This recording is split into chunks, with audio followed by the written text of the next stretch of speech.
timaha muxuu faa'iido u leeyahay dhageeraha? Bismillaahi raxmaani raxiim. Allahumma salli calaa sayidina Maxamed sallallahu calayhi wasallam. Awalan assalaamu calaykum waraxmatullaahi wabarakaatu. meel walba joogtiin waa idin salaam asxaabta sharafta badan, soo dhawaada. waa anigii mar kale iyo muuqaal kale cusub.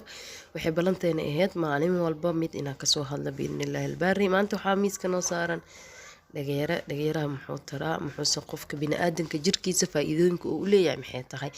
faa'iidooyinkiis maba laga sheekeen karo, yaa maba laga sheekeyn karo, laakiin tusaale ahaan wax yar haddaan kasoo qaadano waxyaabaha uu fiican yahay jirka waxaa ka mid ah markay ku heyso qandho ama xumad, markay ku heyso inaad karkarisid biyihiisa 15 xabo camal 9 xabo oo ku ridid ama jalmad ama digsi ay yeeshii markay karkaraan ee isku milmaan intay kulul yihiin daboolka qaadee gab isku siinay waa isku huurinay qandhada meeshay ku bixi biidnillaahi albaari.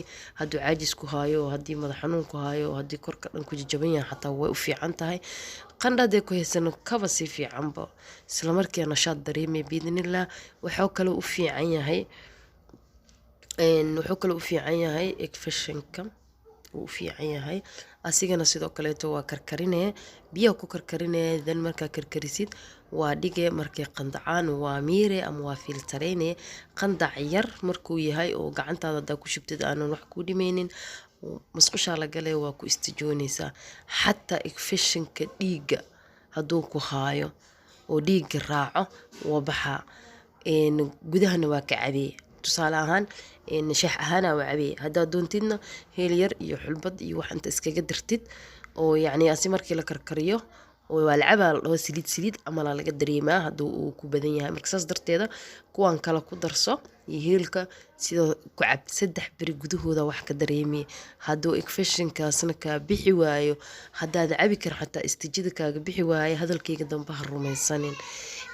sidoo kale wuxuu u fiican yahay dadka ilkaha ka xanuunsan oo u fiican yahay. way ku luqluqanayaan qofka hadduusan cabi karin wuu ku luqluqanaa.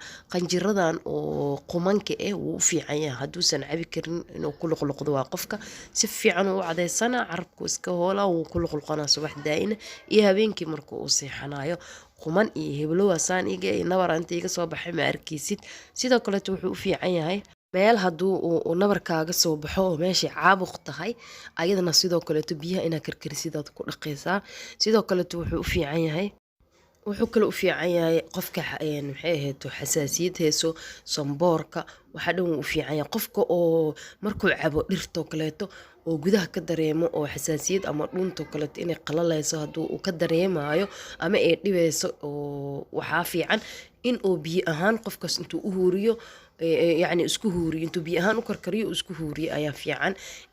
waxtarkiisa lagama sheekeyn karo. hadday reer galbeedka ka hadli lahaayeen waxtarka uu leeyahay dhageeraha daawo ay soo saaraan cid yacni iibsan laheyd malahaan lahayn. waxaa jirto dad badan oo isbitaal wax loogu soo tari waayey aan ku daaweynaa jirto biidnillaah, iyo dad tala ahaan intay ii weydiiyeen markaan u sheegay lagu daaweeyey biidnillaah. waana kasoo hadli doonaa hadduu allah qaaliqa ogolaado. sidii ballanteena ahayd maalin walba mid inaan kasoo hadlay ahayd dhageeraha, laakiin saan ugu mahareyno waxyaabo badan fawaa'id badanaa ku jirto iyo insha allah waa kasoo hadli doonaa. ha ugu badnaatee waxa jirka uu leeyahay iyo timaha insha allah. hadda timaha ma kusii daba qaban kari kaligeeda gooni ugu soo hadlaa biidnillaahi albaari waxyaabaha timaha uu u roon yahay iyo madaxa iyo sida uga qayb qaato insha allah. waqtiga ugu yar awgeeda insha allah maanta intaana kusoo gabagabeynaa. horumar waxaan idin rajeynaa videogana xaqiisa hala siiya asxaabta sharafta badan. horumar waxaan idin rajeynaa. salaamullaahi calaykum meel walbo joogtiin.